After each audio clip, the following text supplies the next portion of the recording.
এটা আমি চ্যালেঞ্জ করছি, আমি আপনার মাধ্যমে চ্যালেঞ্জ করছি। এই 9 মাসে 9 টাকার যদি দুর্নীতি কেউ আমাকে দেখাতে পারে, তাদের কাজটা তারা আমার উপরে চাপানোর চেষ্টা করেছে। আমি এবার আর ছাড়বো না, ফাইট করে যাব আমি। আমার সময় একটা, আর গত 14-16 বছরের প্রায় 32টা অভিযোগ নিয়ে কাজ করছে তারা।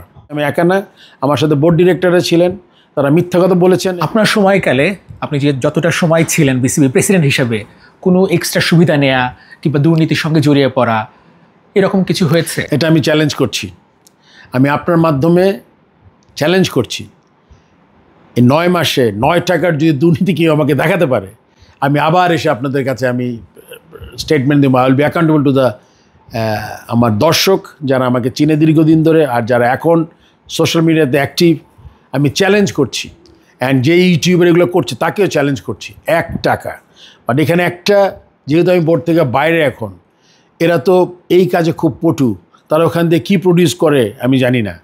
তারা মানে এমন পর্যায়ে নামতে পারে, কেননা তাদের যেই আমি যেটা আপনাকে এনএসসিতে যেটা সাবমিট করেছে, পুরা 2.5 পাতার কাগজটা এত মিথ্যায় ভরা ছিল।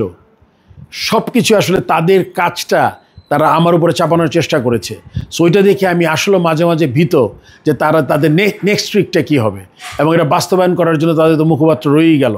সো বাট আমি এবার আর ছাড়বো না, ফাইট করে যাব আমি। দুদক কী করছে বিসিবিতে?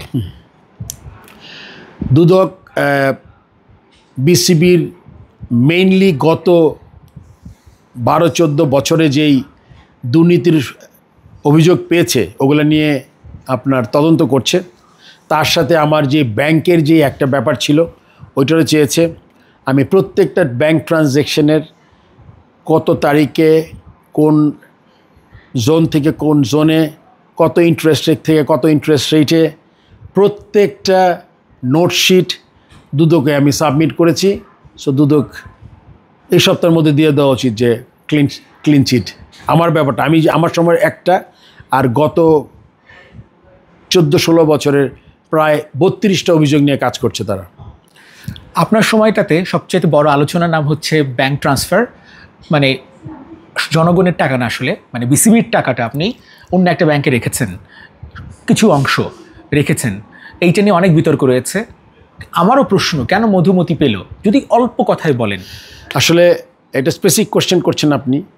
ব্যাংক পেয়েছে 13টা, এর মধ্যে BRAC bank, city bank, all top bank. Madhumati bank পেয়েছে, মেঘনা ব্যাংক পেয়েছে।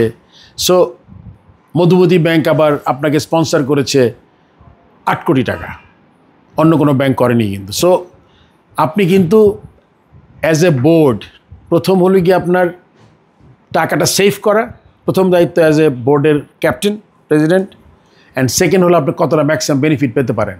সো দুই জিনিস চেষ্টা করেছি, আমি একা না, আমার সাথে বোর্ড ডিরেক্টররা ছিলেন, তারা মিথ্যা কথা বলেছেন এবং তারা ধরাও পড়েছেন যে তারা সিগনেটারি, আমি না, তারা সিগনেটারি। সো এটা কিন্তু প্রমাণ হয়ে গেছে অলরেডি। এবং প্রত্যেকটা ট্রানজ্যাকশান নোটশিটের মাধ্যমে হয় মাওবানাম নাহলে ফাইম সিনার সিগনেচারে, হয় সিইও অথবা চিফ অ্যাকাউন্টেন্ট আমাদের যে মান্নান সাহেব আছেন তাদের সিগনেচারে টাকাটা গিয়েছে, উঠেছে সব তাদের মাধ্যমে। এখানে আমার কিছু না, যে প্রবাবলি আমি তাদের ওভারসি করেছি ব্যাপারটা, বাট এখানে আমার ট্রান্সফারের ব্যাপার আমার কোনো হাত নাই, তাদেরই হাত ছিল।